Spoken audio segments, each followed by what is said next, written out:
The following is a presentation of the Healthcare Facilities Network.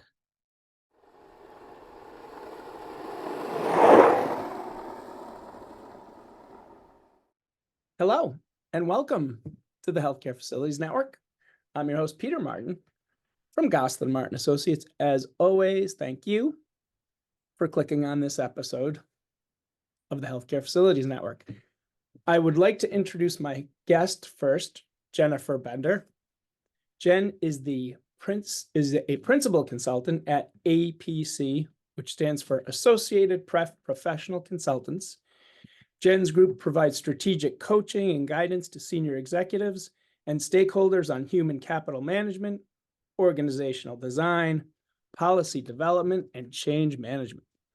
Jen has more than 30 years of diverse experience as a human resources executive and leader in various industries and sectors, managing budgets up to $50 million and teams of up to 70 people. Jen's past experience includes serving as a senior vice president, HR shared services at Change Healthcare. Jen has served as vice president of HR at McKesson for 10 years. And she served as VP of Human Resources at Per Se Technologies. Yeah. Jen, thank you and welcome to the network. Oh, well, thank you. Well, thank you for inviting me. Yeah, no, my pleasure. So a little bit of background just for our listeners or our watchers, and say, oh, Jen is not from a healthcare organization. And that's actually by design. Back late last year, probably December, I was reading an article and Jen was quoted in it. And she was quoted talking about work-life balance and how things are changing. And I thought to myself, well, within healthcare, we know that work-life balance is a thing. And sometimes it's nice to get a perspective of a human resources professional from outside of healthcare. And Jen certainly has that, although if you want to be technical, maybe we'll slide McKesson in a healthcare capacity, because we certainly supply that. So that's why I asked Jen to be on, and I really appreciate her doing so. Jen, before we get rolling, anything on the intro that I missed, or any part of your career that you think is was missed by me in that introduction of you? No. So, I've been in, I consider myself to have been in healthcare, but I've always been on the technology side of it. Now, way back, too far back for me to get into, I did work for a psychiatric healthcare company. So I worked in a psychiatric hospital in human resources. I make the distinction there very clearly. So from a healthcare provider standpoint, that is my experience in that. And it was, like I said, it was quite a long time ago. Yes. Did you always want to be in human resources? Was that what you wanted for a career path? No, actually, at one point I thought I wanted to be in marketing, but I joined a healthcare company that provided nurse staffing, thinking I was going to do the marketing. And I ended up in more of the staffing than I did the marketing. Okay. And my career just progressed from there, right? Yeah. So I haven't looked back. And I really, and I have to say, I'm even now, I'm enjoying, I think some days about, do I want to do something else? And the answer is, I really do think I enjoy what I do. I'm comfortable in it. I feel like I know it despite the, continually changing environment and laws. But so it is where my passion is, and it allows me to help people. So after so many years on the, working for large organizations and, building your career there, how do you enjoy the consulting aspect? I love the consulting aspect, kind of because I can come in and look at it from a different lens. I don't have I don't have a lot of predispositions about anything, right? So I'm in a situation right now where I'm here to to do the evaluation of what their current processes and systems are like, to help them hire some people, to get people in place. And then I'm going to leave them with a laundry list, a to-do list, if you will, of, as you grow and evolve, here's what your HR functions should look like, and here's what you guys should, might want to focus on. And that is, it's great. I don't have the politics Yeah. that you have in big companies and things of that nature. So far so good. I'm enjoying it. Do you find that in a consulting role, I guess, as opposed to when you're working within the organization, the politics of the organization, in the consulting role, is your message or are your recommendations received in a different way than they were when you were the HR professional advising your organization on things? Yes and no. I would say some of the challenges are still, affordability, prioritization, right? Those are the same challenges you have when you're in a big organization in an HR role. And so they're the same challenges I have with, I can recommend all kinds of wonderful, tools and improvements, but if the organization isn't in a place to digest that or, purchase things or go that route, then yeah, it's the same role. I do think that people are more open to consultants. I mean, even in my past life, when I was employee, I felt like at times, the HR department would say, hey, organization, you need to do X, Y, and Z. And they'd say, yeah, we're not sure. We're going to bring in a consultant. And the consultant would say, you need to do X, Y, and Z. And they'd be like, wow, that's fantastic. We've not heard that before, right? So Right. And you're thinking to yourself, that's what we said. yeah. So I think that happens in every organization now. It does. I wonder why that is. It's just like my husband. If I say something to him, he kind of might agree with me, but half the time he comes home and says, hey, so and so told me this today, and I go, wait a minute, I just said that same thing to you. So I think sometimes we tend to listen to people who are outside our circle, I think you're right. Yeah, more actively than we listen inside. I think so. Yeah, no, that's and it's probably that simple as a reason. So one question before we get to work-life balance. You've been in human resources for a long time. You've dealt with C-level leadership throughout your career. I guess I asked this question kind of based on the environment today. At the C-level, when you're dealing with those professionals, have you seen a C-level prioritization change over the years? And if so, how? Oh yeah.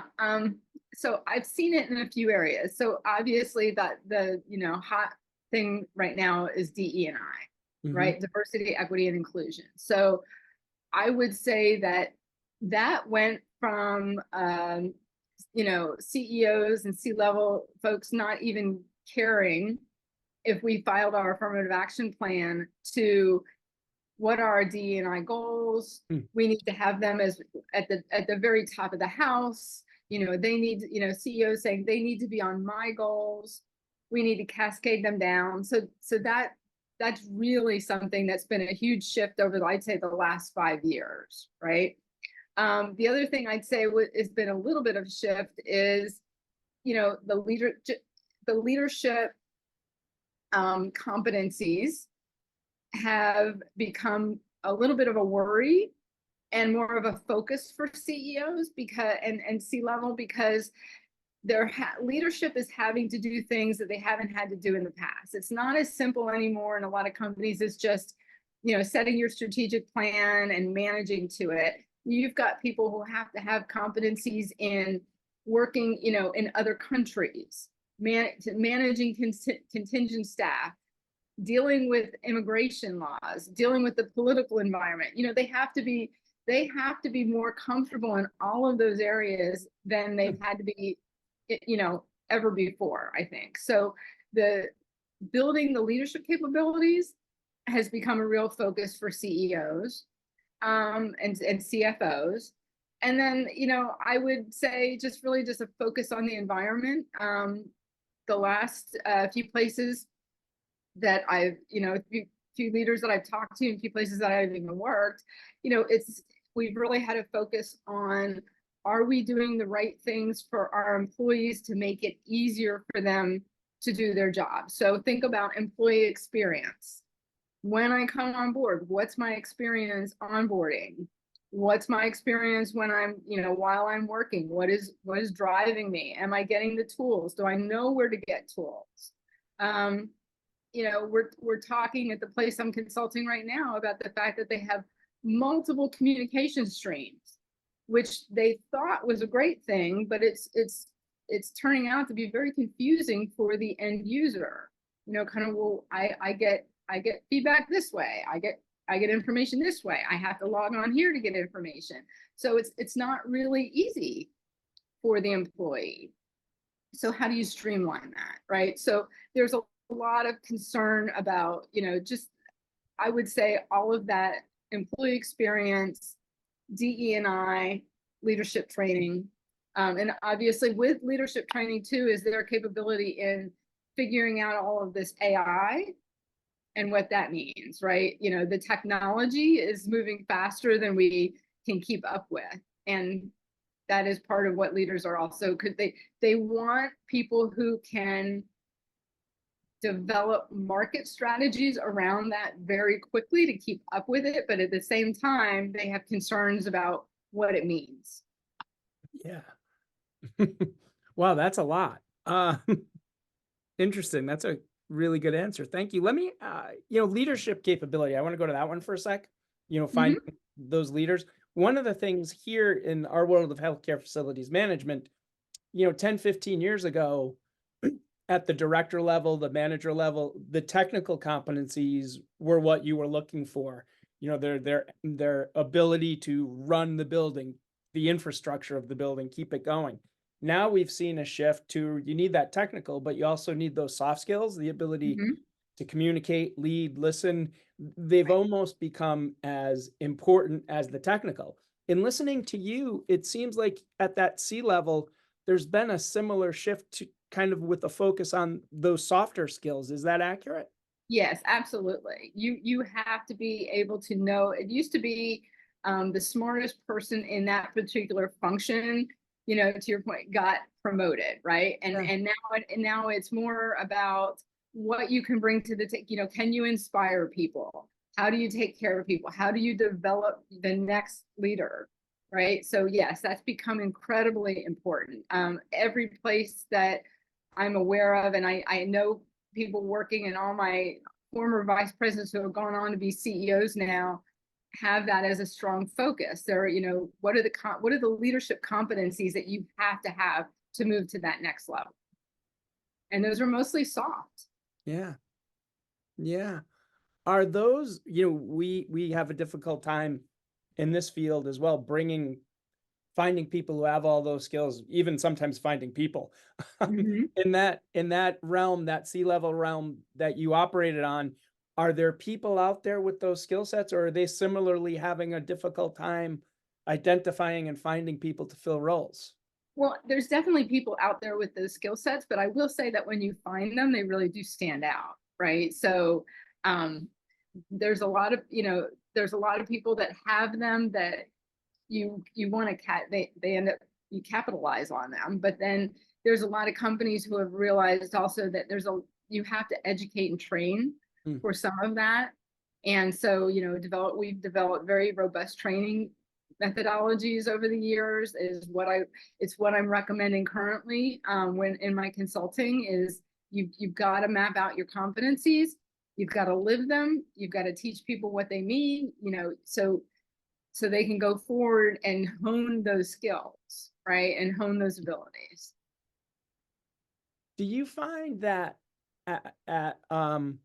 at that level of an organization, are folks willing to do that, to train for their weaknesses, to fill in for those competencies that they don't have? Is that a receptive audience to that, or is it difficult?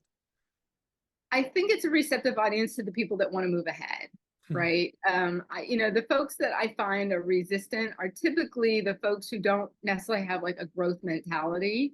They kind of have and there's people out there that they want to do a particular job. It really depends on kind of what your personality is. If you want to 9 to 5 it, chances are you're not going to be as receptive to that. But most leaders at least want to try, especially the younger generations. The younger generations are looking for that. Do you, as I said to you, Jenna, we're probably going to go all over the place on this, but you brought up the younger generation. Talking about the younger generation, what are some of those differences that you're seeing between younger generations and the older generations? What are some generational differences out there? So I think the biggest generational difference is the younger generations do not want to put in the time, so that old adage of you pay your dues and you progress, they don't see any purpose in that. They don't see that as a necessity. They come to the table saying, well, why do I have to put this time in if I have all the skills and abilities for the job? Just promote me. So, there's been a lot of hard conversations I've had to have with people about, it's not all about having the skills for this job. You have to have the experience, and that old adage of, being promoted isn't just a vertical line. It's more of a squiggly line, right? You go off and over here and you do something, then you go over here and do something, and that's how you build your experience. So it's through experience that you build up your capabilities. And a lot of the younger generations, don't have yet the patience to do that. They're also very concerned about, again, the environment. What's my company doing? Is my company doing the right things? Is my company taking a stand in the political process, which is a little dicey for companies, right? As we were talking about these folks, the patience gets there eventually, but they are concerned about the environment. They do want to, like I said, they do want to know that their employer gives back. They want to know that their employer is looking out for social issues. We have had to give in various roles. We've had to give different talks, which is, again, I go back to it's kind of dicey because CEOs and companies traditionally don't want to take hard positions, but we're finding more and more employees, especially in the younger generations, want them to take hard positions, which is, I think some of it has, you can trace some of it back to the rise of social media, where everybody, gives their opinion, and whether it's accurate or misled, everybody has an opinion. So I see a lot of that flowing over into employment and into, just the workplace. And, as a result of that, you also have to have some very robust policies in place, so you don't go sideways with employees wanting to give their opinion and having it reflect the company. This is Peter Martin.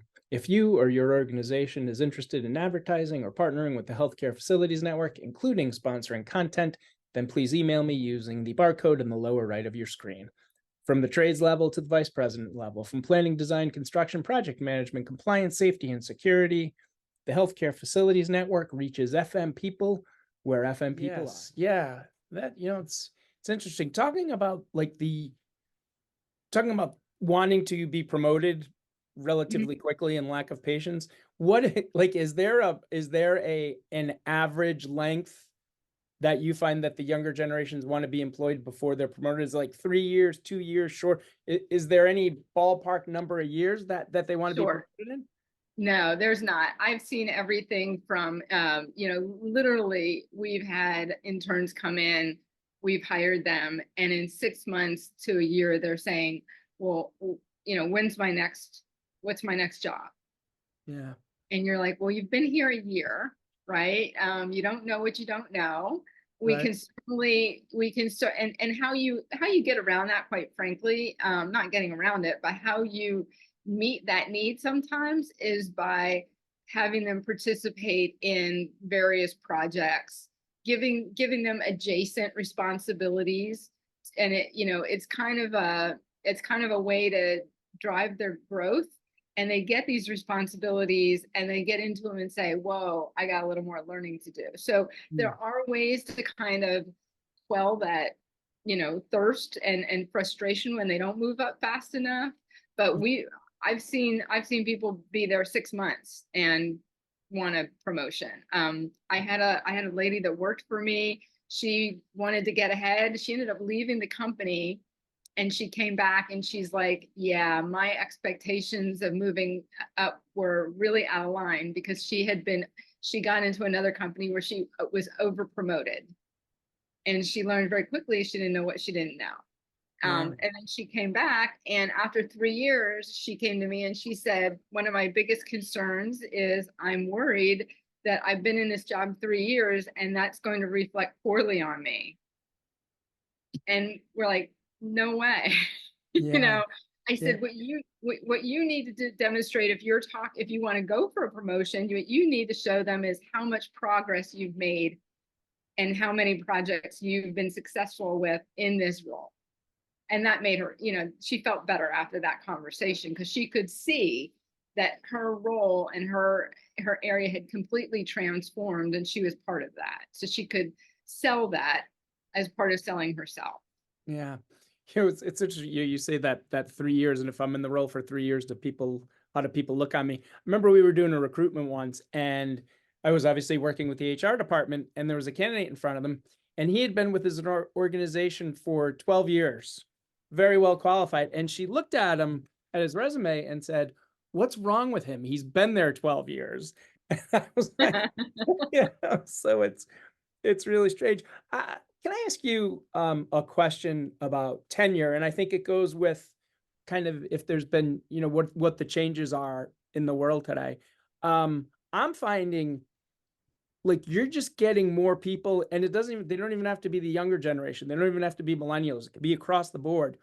Right. People staying, and you see this reflected on the resume, 2, 3, 4 years, and then moving on. I'm seeing much more of that now than you did in the past, where 5 to 10 years, 8 to 10 years. Are you seeing that? Have you seen that? Oh, And yeah. is that a change that's occurring? Length of stay is just shortening? Yeah, we've definitely had to change, especially in recruitment. You have to change your mindset around what you expect from tenure. It used to be, to your point earlier, the longer tenure, it was a good thing. And now it's almost becoming a detriment that, employers are like, well, why didn't you want to move up? Why didn't you want to change jobs? Why, what was holding you back? So I would say that absolutely tenure has become, in some areas a negative. Now, there's still the too little tenure, right? You see somebody resume with somebody that's 6 months to a year in every job, and you do question that, right? You didn't have the patience. Did you not have the patience, or were you not valued? What was going on that you jumped jobs that frequently? But yeah, no, I see tenure is completely changed, both from an employer expectation and an employee expectation. So to you, relative to, like, you look at a resume, somebody going from job to job, do you, like, if you see somebody who is otherwise qualified on what you're looking for, and maybe they jump ship every 2 years, Yeah. would you still look at that? Is like the 6 months to a year that worries you? What's your low point, I guess, that you'd want to see? My low point is a year. I would say Year. yeah. Wow. Because that's our reality, right? Yeah. Companies reorganize and change so frequently, and the job market is so tight that now if it's a year and if it's more than a year and there's no progression, that's concerning, right? You've not progressed, or when you go through the interview, you can't give me a really solid reason for jumping to that next company. I've had people sit in front of me and gave me great, it's like, well, I wanted to learn this to grow my experience, and therefore I went to this XYZ company, right? So that's giving people interview answers, that's a fantastic answer. But I wasn't promoted, and so I got that you kind of have to look out for why they're leaving the company. What is it that they're doing? What is it that it's doing for their career, one way or another? Yeah. So it seems like you have to be much more situational on all of these things these days, as opposed to kind of like blanket policies that you would follow. They're kind of one-offs. Right. You have to do a lot of listening in interviews and a lot of asking questions, to kind of get at the root of what motivates that person. and why, and why they want your job, but why they also left the other roles. Yeah. Yeah. Boy, this could be a whole show in and of itself. Because I have a lot more questions on that, but this concludes episode 1. Please return to the Healthcare Facilities Network in the near future to view episode 2. And as always, thank you for watching.